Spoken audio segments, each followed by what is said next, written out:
Jesus' one mistake. I always assumed Jesus was as humble as me. Wrong.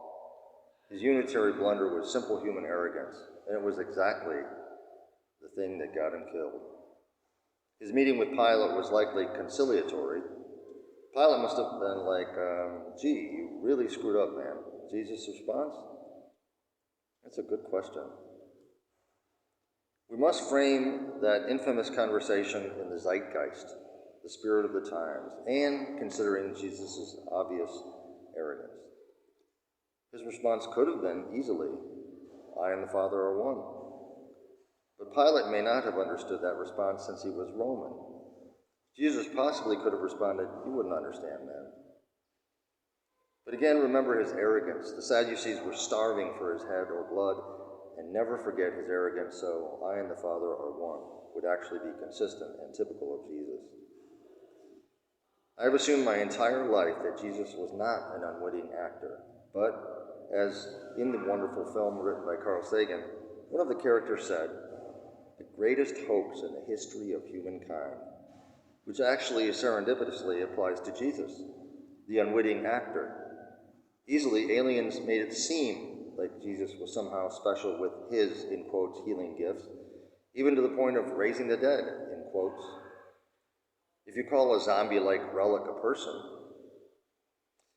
we have no clue about those he supposedly raised. They could have easily been alien actors or reconstituted humans with the appearance of being the dead raised.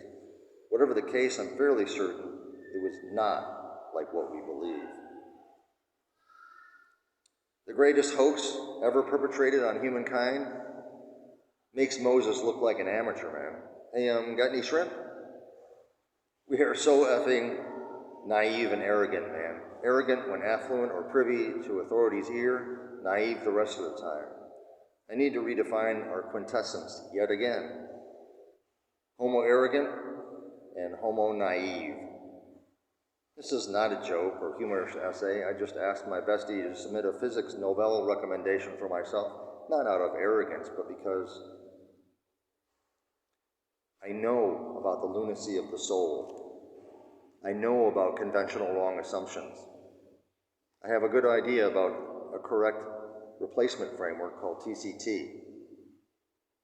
researchgate.net/publications/374-332-299 the explanatory power of temporal curvature theory. I would never submit anything to the Nobel Committee unless I felt and thought I was spot on. Man, you got any shrimp? Oh, I already asked that, man.